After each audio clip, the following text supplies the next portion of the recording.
सुख क्या है? तो क्या कहा महाराज जी?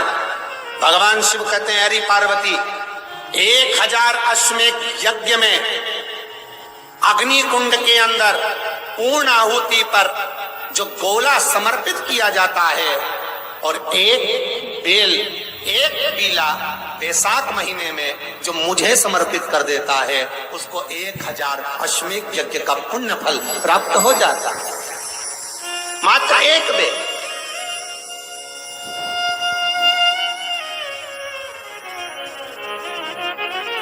बहुत अच्छे से समझना महाराज, फिर समझ लीजिए। केवल सारे शिवलिंग में एक नर्मदेश्वर महादेव ऐसे होते हैं जिन पर कुछ भी चढ़ाओगे तुम खा सकते हो। भगवान को अगर भोग लगाया तो तुमने खा लिया। भगवान के शिवलिंग को अगर कोई वस्तु टच हो गई तो तुम पा सकते हो। मिठाई हो, चूरमा हो, लड्डू हो, पेड़ा हो, गुलाब जामुन हो, इमरती, भजिया, पकौड़ा, फल फ्रूट जो भी होगा वो पा सकते हो।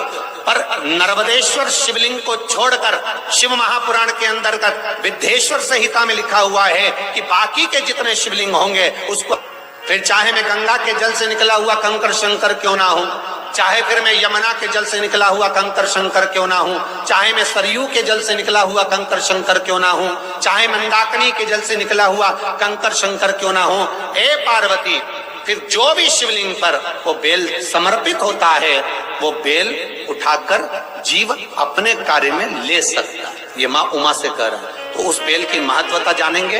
अब अपन उस बेल को जानने के लिए वापिस स्कंद पुराण में चले तो स्कंद पुराण में लिखा हुआ है कि जो बेल बैसाख के महीने में शंकर को चढ़ाया जाता है वो बेल का फल उठाकर रख लिया जाता है।